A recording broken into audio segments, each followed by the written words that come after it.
नहीं, आप बताइए, हम आहत ना हों। अगर हम अपने सचिव, हमारा सचिव है, मान लो सचिव माने सचिव कहो चाहे मंत्री कहो, एक ही होता है, और हमारा जो मुख्य सचिव है उसको हम प्राइम मिनिस्टर घोषित कर दें, उनको चोट लगेगी कि नहीं लगेगी? जो राजनीतिक शब्दावली है अगर उसको हम अपने यहाँ लगा दें तो उनको चोट लगेगी।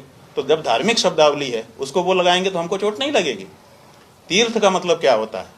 शास्त्रों में तीर्थ का मतलब बताया गया है कि वो जगह जहाँ के पानी में नहाने से पाप धुल जाते हैं।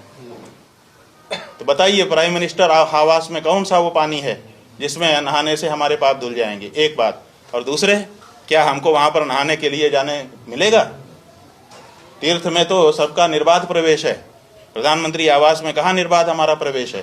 तो ना तो हमारा प्रवेश है, और प्रवेश भी होगा तो वहां पर जाने से हमारे पाप तो धुलने वाले नहीं है।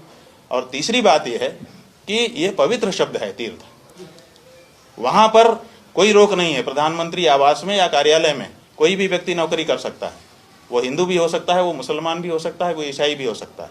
वो जूता ही पहन करके जाने का नियम है, नंगे पांव तो जाया ही नहीं है। पूरे तीर्थ में चमड़े का जूता पहन करके लोग घूमेंगे। उसमें से मांसाहारी भी बहुत से होंगे, वो जब टिफिन घर से लेकर आएंगे तो मांस भी ले आएंगे, वहीं बैठ करके खाएंगे। आप तीर्थ शब्द का मजाक उड़ा रहे हो, हम क्यों ये परमिट करें? आपके पास शब्दावली नहीं है, आपके पास राजभाषा विभाग है, देश के जाने कितने लोगों को उसमें आपने भर रखा है। आप राजभाषा विभाग से बोलिए, वो कोई शब्द आपको अच्छा सा चुन करके बताए। जो हमारा धार्मिक शब्द है, उस धार्मिक शब्द की अर्थ में विकृति लाने का अधिकार हम अपने देश के किसी भी राजनेता को नहीं देते हैं, किसी भी सरकार को नहीं देते हैं। तो हमने उनको पत्र लिखा है और इस पर हम प्रोटेस्ट करेंगे।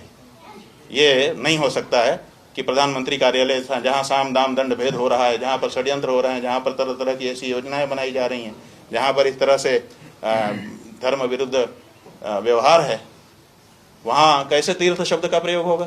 तो हमने बिल्कुल विरोध किया है, प्रधानमंत्री जी को पत्र लिख दिया है और आगे रिमाइंडर भेजेंगे। अगर आवश्यकता पड़ी तो हम न्यायालय भी जाएंगे, जनता के बीच में भी जाएंगे, लेकिन हम ये स्वीकार नहीं करते हैं। देखिए, चुप रह जाने से फिर और आगे बात बढ़ेगी, फिर और आगे बात बढ़ेगी, कोई भी अपने आप को कुछ भी घोषित कर लेगा। तो ये कहीं तो इसको रोकना पड़ेगा। और जब प्रधानमंत्री के स्तर पर कोई बात होती है, कोई छोटा मोटा कोई कर दे तो उतना ध्यान नहीं देते हैं, लेकिन ये तो प्रधानमंत्री के स्तर पर हो रही है और भारत में तो राष्ट्रपति से भी ज़्यादा प्रधानमंत्री का प्रभाव है। तो ऐसी परिस्थिति में इसका मतलब है कि राष्ट्र का सर्वोच्च स्थान इस तरह की चेष्टा कर रहा है जो कि धर्म को क्षति पहुंचाने वाली है, तीर्थ शब्द के अर्थ में विकृति लाने वाली है।